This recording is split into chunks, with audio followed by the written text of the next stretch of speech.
Δεχτείτε από τα μικρά παιδιά αυτά τα δάφνα κλαδιά. Φωτίζει πάντα τη γιαγιά μας. Η ανία σας είναι, κλάστε το παράτησά μας.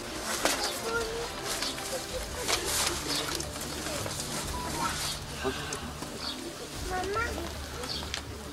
Καθώς εξισηκώθηκε η λαμπρή σου λαμπάδα, ορθή μπροστά στο θάνατο, πολέμησες Ελλάδα. Στο ένα χέρι το σπαθί, στο άλλο το τουφέκι και ευρώντισε σαν σήμερα βαρύ τα στραπελέκι.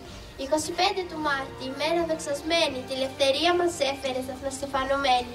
Ανάσταση γιορτάζουμε, του ψάλουνε πεάνες, αχλογάν τα σήματρα και τη λαλούν καμπάνες.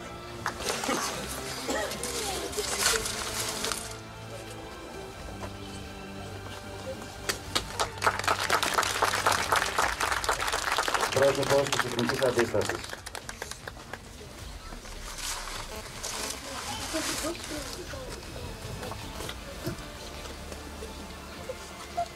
Ενώστε τους ηγείτ.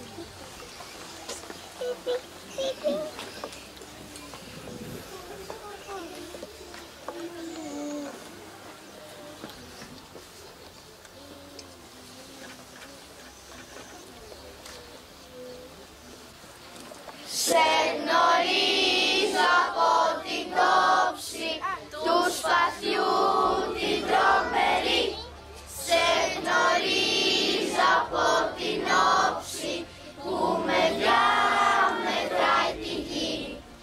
Απ' τα κόκαλα βγαλμένη των Ελλήνων τα ιερά και σαν πρώτα αντριωμένη χέρο ελευθεριά και σαν πρώτα αντριωμένη χέρο ελευθεριά και σαν πρώτα αντριωμένη χέρο ελευθεριά. Και Αττικός Πάστρας, υποαξιωματικός Σαραντίδης, υποαξιωματικός Ζωγράφος, ο πλήτης Αλεξίου, ο πλήτης Βελώνης, ο πλήτης Ιωάννης και Νικόλαος Βεργίνης, ο πλήτης Βεργίνης. Ο πλήτης Γαλανής, ο πλήτης Γεγογιάννης, ο πλήτης Γεγογιάννης και ο Βασίλειος, ο Αντώνης ο Ελισαβήτης και ο πλήτης Ευγενικός.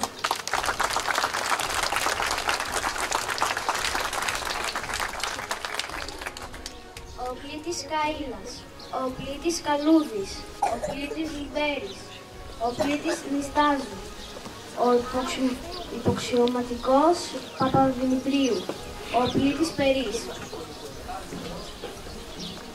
ο πλήτης Παρτζάφας, ο πλήτης Πρωτογερίνης, ο πλήτης Ράπτου, ο πλήτης Σταματάκης, ο πλήτης Τσιρέπας, ο πλήτης Χατζηνικολάου,